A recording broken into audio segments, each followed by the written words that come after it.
Persoalan ketenagakerjaan bagi teman-teman disabilitas yang mayoritas masih bekerja di bidang informal masih sulit mendapatkan informasi dan akses terhadap pekerjaan. Mengingat pemerintah sudah mewajibkan perusahaan untuk merekrut penyandang disabilitas minimal 1% dari total pekerja yang ada.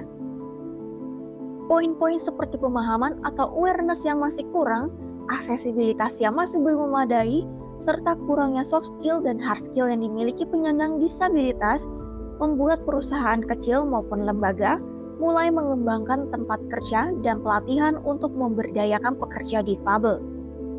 Seperti Sunyi Coffee yang telah mempekerjakan pekerja tuli sejak April 2019. Sunyi Coffee merupakan kafe ramah disabilitas yang memberikan wadah bagi teman-teman disabilitas, terutama teman-teman tuli untuk bekerja dan berkarya. Tidak hanya berkembang di food and beverage, Sunyi Coffee memiliki tempat pelatihan bernama Sunyi Academy. Saat ini Sunyi Academy itu ada 2 pelatihan. Yang pertama itu pelatihan barista, jadi itu secara praktikal langsung, sama bukan cuma soal bikin kopinya doang, tapi gimana mereka attitude sebagai seorang barista, kode etiknya. Kemudian yang kedua itu lebih job preparation. Jadi job preparation itu bagaimana mereka bikin CV. CV itu nggak cuma soal bagus yang wow desainnya aja, tapi informatif dan bisa dipahami oleh HR nanti di perusahaan. Kemudian juga melatih mereka gimana saat mereka menghadapi wawancara gitu, gimana mereka punya rasa percaya diri untuk berani menanyakan ke pihak perusahaan di saat mereka wawancara mengenai entah haknya mereka, apalagi aksesibilitasnya mereka, kayak gitu. Tamiang juga menyebut bahwa dalam dunia bisnis dan corporate social responsibility atau CSR, perusahaan-perusahaan saat ini menjadikan tema disabilitas sebagai salah satu bentuk tanggung jawab bagi program CSR mereka. Meskipun tidak semuanya memiliki keberlanjutan yang berdampak bagi teman-teman disabilitas. Meskipun begitu, Sunyi Coffee tetap terus melibatkan pekerja disabilitas sebagai upaya pemberdayaan dan tenaga kerja mereka. Salah satu di antaranya adalah Revina. Ia merupakan salah seorang pekerja tuli yang saat ini bekerja sebagai barista di Sunyi Coffee. Ia juga merupakan salah satu lulusan dari Sunyi Academy. Rasanya nyaman. Jadi ini pengalaman baru juga. Untuk jadi barista aku suka. Waktu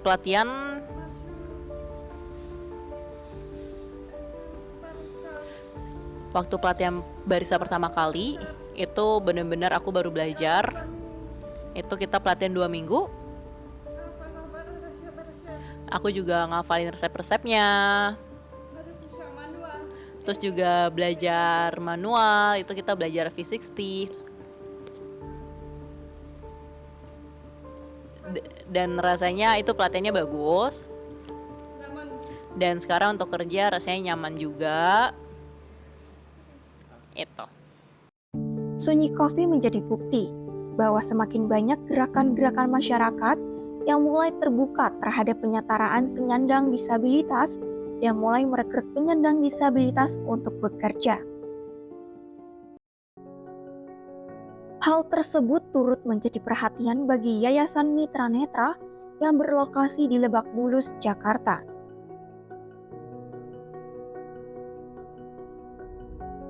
Yayasan tersebut merupakan lembaga yang memfokuskan diri pada pengembangan layanan di sektor pendidikan dan program di sektor ketenagakerjaan. Ya, jadi Mitra Netra berpendapat bahwa menyiapkan tunanetra agar bisa masuk ke pasar kerja yang inklusif itu bukan proses yang instan.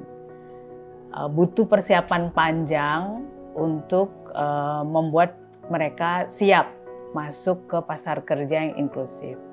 Oleh karena itu, layanan Mitra Netra mainly atau utamanya difokuskan pada dua pilar tersebut, yaitu pengembangan layanan di sektor pendidikan, kedua pengembangan program di sektor ketenagakerjaan. Nah, pengembangan layanan di sektor pendidikan ini adalah bagian dari menyiapkan tunanetra agar mereka kelak setelah menyelesaikan studi siap masuk ke pasar kerja yang inklusif. Apa saja yang kita atau yang Mitra Netra lakukan dalam pengembangan layanan di sektor pendidikan?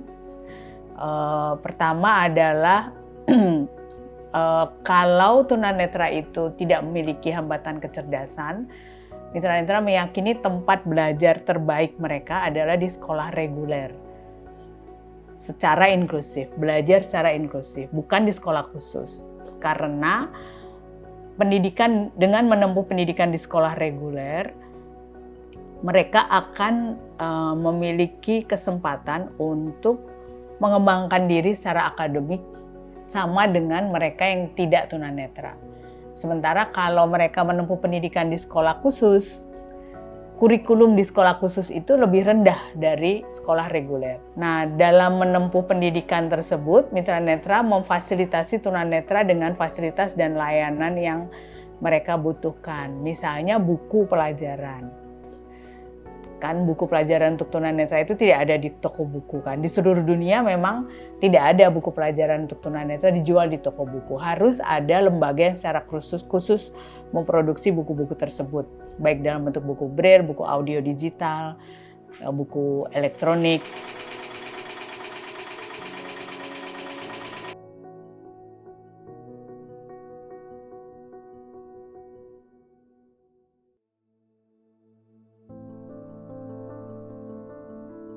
Apa saja pelatihan itu? Pertama, pelatihan bermobilitas secara mandiri. Itu super penting.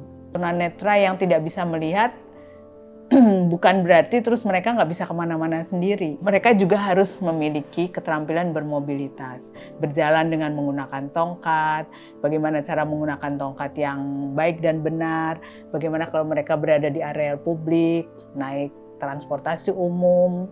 Kalau di Jakarta berarti naik Transjakarta, MRT, KRL. Kami ajarkan prinsip dasarnya. Kemudian juga pelatihan komputer. Itu juga super penting karena sekarang kita semua sudah ada di era komputer.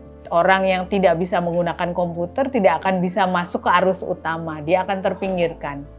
Nah, oleh karena itu tunanetra juga harus memiliki kemampuan minimal menggunakan komputer tingkat dasar untuk kebutuhan sehari-hari, belajar dan bekerja, mencari informasi. Teknologi komputer itu juga saat ini sudah dilengkapi dengan fasilitas aplikasi pendukung yang berupa aplikasi pembaca layar itu open source atau non-komersial yang bisa tinggal diunduh di internet. Namanya NVDA, Non-Visual Desktop Access. Itu digunakan oleh tunanetra seluruh dunia, termasuk tunanetra di Indonesia. Nah, ketika mereka sudah menempuh pendidikan tinggi, mulai mereka akan bersentuhan dengan program ketenagakerjaan Mitra Netra, yaitu dalam bentuk program persiapan bekerja. Nah, yang selama ini Mitra Netra kembangkan, dan ini masih akan terus dikembangkan. Program persiapan bekerja itu baik hard skill, yaitu keterampilan yang dibutuhkan oleh dunia kerja yang inklusif, begitu juga soft skill. Soft skill adalah keterampilan bagaimana menjalani hidup ini dengan baik. Misalnya kemampuan berkomunikasi, kemampuan mempresentasikan diri dengan baik, misalnya ketika nanti menghadapi wawancara kerja, bagaimana dia harus bersikap ketika menghadapi lingkungan kerja yang belum sepenuhnya memahami mereka, agar lingkungan tersebut pada akhirnya secara bertahap bisa memahami mereka. Memiliki kemampuan melakukan self-advokasi istilahnya ya, bisa mengadvokasi dirinya sendiri dengan cara yang asertif, bukan agresif tapi asertif.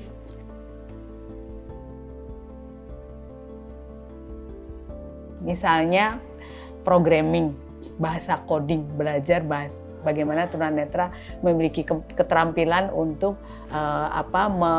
mendesain aplikasi baik berbasis web, berbasis mobile dengan mengembangkan keterampilan berbahasa coding. Kemudian pelatihan menulis itu juga menurut kami sangat mendasar karena banyak pekerjaan itu membutuhkan kemampuan menulis gitu, baik bekerja di sektor pemerintah maupun di sektor swasta. Nanti kalau sudah mengikuti pelatihan menulis tingkat dasar, mereka bisa berlanjut ke pelatihan menjadi content writer. Kami juga memberikan pelatihan music arrangement dengan menggunakan teknologi komputer. Itu juga skill yang menurut kami sangat marketable karena terbukti teman-teman tunanetra di Vietnam itu mereka bisa masuk ke industri musik. Masuk ke industri musik itu tidak harus main band gitu. Tidak hanya itu, industri musik itu sangat luas. Misalnya membuat jingle, itu juga industri musik kan.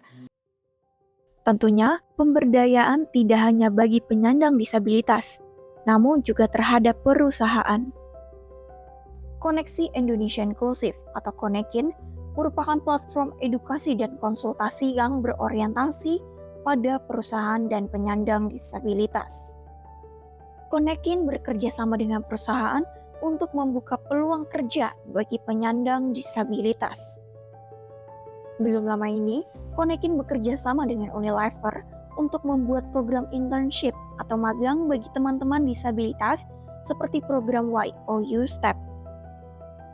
Selain itu, Konekin juga memiliki beberapa layanan untuk meningkatkan keterlibatan penyandang disabilitas dalam dunia kerja.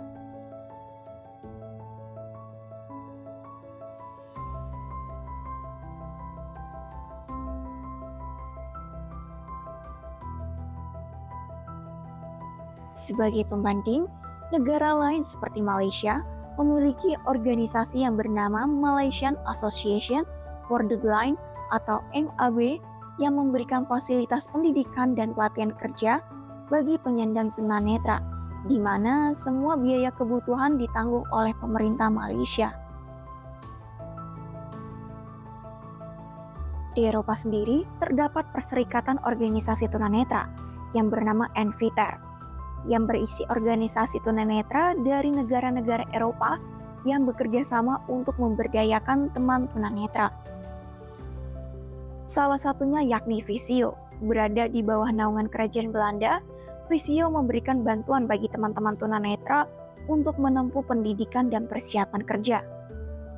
Dengan demikian, teman-teman disabilitas, terutama tunanetra yang dapat hidup mandiri, dapat berkontribusi bagi negara seperti membayar pajak. Bisa banyak orang yang belum tahu bahwa tunanetra belum bisa menggunakan teknologi komputer. Terus kamu bisa bayangkan nih, ada orang di booth itu di job fair mewakili perusahaannya, dia tidak tahu bahwa tunanetra bisa menggunakan komputer. Terus ada tunanetra datang gitu bawa berkas, terus dia pasti akan bersikap kan, gimana tunanetra kerjanya gitu. Tapi tentu sebagai frontliner dia akan menerima saja berkas itu dan mengatakan nanti kami panggil ya kalau ada posisi yang cocok. Biasanya akan bilang begitu. Tidak ditanya-tanya apapun. Ini cerita dari tunanetra sendiri. Ada yang ditanya tapi itu sangat sedikit. Misalnya itu bahkan ketika job fair itu katanya diadakan untuk penyandang disabilitas gitu ya. Terus tunanetra datang ke sana sendiri gitu. Itu beberapa yang tunanetra yang pernah ikut, itu mereka mengatakan kami tuh sulit mendatangi booth-nya tuh kemana ya, nggak ada escort, pendamping misalnya dari panitia atau dari apa gitu. Mungkin pemerintah selama ini mengadakan bursa kerja untuk penyandang disabilitas, namun mitra-mitra meyakini bahwa dengan kondisi pemahaman yang masih minim, pemahaman pemberi kerja yang masih minim pada kemampuan tunanetra, penyelenggaraan bursa kerja sebagai cara untuk menyerap tenaga kerja tunanetra ke pasar kerja yang inklusif menurut mitra netra saat ini bukan cara yang efektif. untuk membantu mempertemukan kebutuhan antara perusahaan dengan pekerja difabel, terutama pekerja netra. Pertuni pun telah membuat panduan mengenai perekrutan dan penempatan tenaga kerja bagi penyandang tunanetra. Nah, salah satunya kita juga bikin panduan perekrutan dan penempatan yang itu kita sosialisasikan ke Kementerian Tenaga Kerja, ke BKN juga untuk bagaimana sih merekrut teman-teman tunanetra gitu kan. Terus ini jalur-jalur apa yang bisa dilakukan gitu kan, langkah-langkah seperti apa yang sesuai gitu. Ini bentuknya depannya ini ya. Ini ya. Nah, terus secara online-nya, secara digital ada di websitenya Pertuni, di pertuni.org.id itu di download di namanya Digital Panduan Perekrutan dan Penempatan Tenaga Kerja. Jadi selain dari situ juga bikin berbagai kegiatan program untuk di pelatihan gitu, kayak ada pelatihan komputer untuk persiapan untuk selain perguruan tinggi juga untuk mempersiapkan untuk memasuki dunia kerja, terus juga program pre-employment soft skill training yaitu lebih memfokuskan prakerja tapi di bidang soft skill-nya yang dibutuhkan di dunia kerja.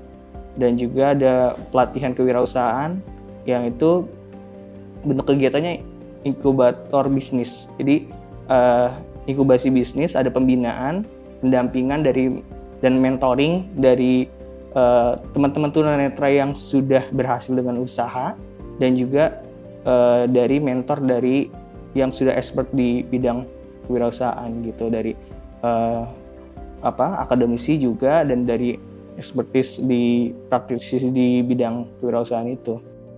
Pada akhirnya, dibutuhkan usaha dari berbagai pihak untuk meningkatkan pemberdayaan pekerja disabilitas di Indonesia. Apabila diimplementasikan, tentunya akan memberi dampak positif bagi Indonesia ke depannya. Kepada pemerintah, saran saya adalah Dinas Tenaga Kerja, please do your job gitu, do your duty, lakukan tugasmu. Karena isu disabilitas sekarang sudah menjadi isu pembangunan. Dan menyiapkan penyandang disabilitas termasuk tunanetra untuk masuk ke pasar kerja inklusif itu bukan proses yang instan. Harus ada intervensi di dua sisi. Pertama, sisi penyiapan calon tenaga kerja penyandang disabilitas termasuk tunanetra. Kedua, menyiapkan calon pemberi kerja tidak hanya swasta tapi juga harus sektor pemerintah. Kita harus bekerja keras bersama-sama dan mitra netra bersedia menjadi partner pemerintah, dalam hal ini Kementerian Tenaga Kerja dan Dinas Tenaga Kerja, untuk membangun sistem ketenagakerjaan inklusif.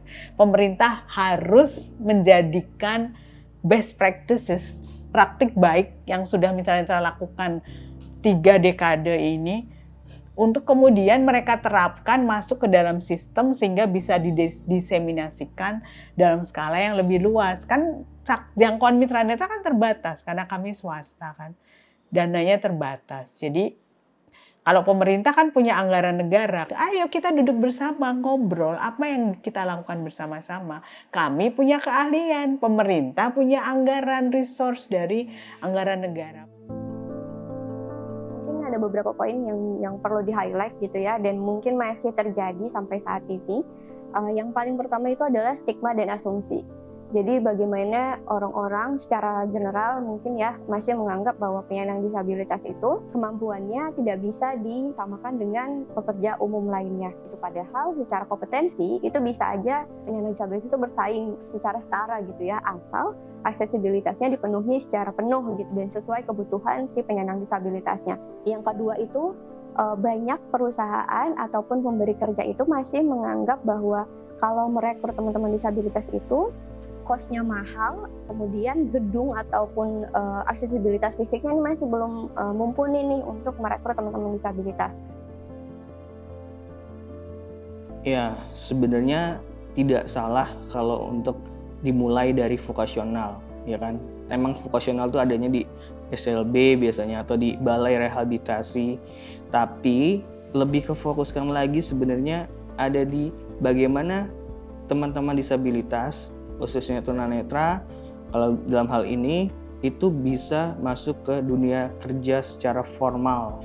Karena hampir 70% teman-teman tunanetra yang ada di Indonesia itu profesinya di massage, artinya sektor informal, dan masih sangat sedikit yang bekerja di sektor formal.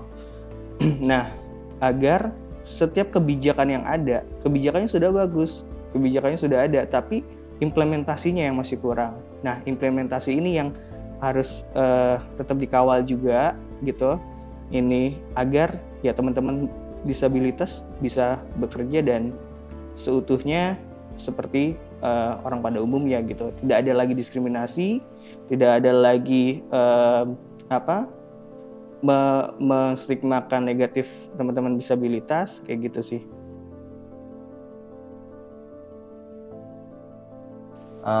Kalau untuk inklusi ya kalau dibilang apa ya, fasilitas umum fasilitas umumnya udah mulai banyak lah, tapi ya masih banyak juga yang belum sih Mas, terutama kayak di mall-mall atau di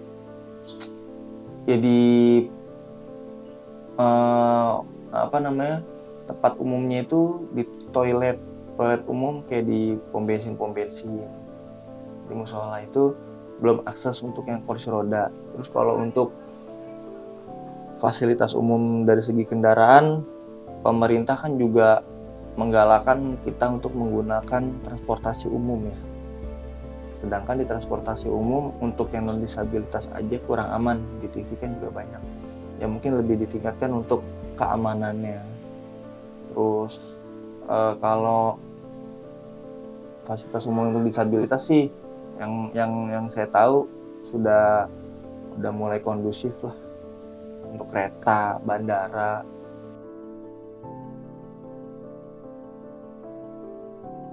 Ya, saya harap masyarakat bisa lebih lagi melihat tuli sebagai individu yang punya kemampuan setara dengan mereka.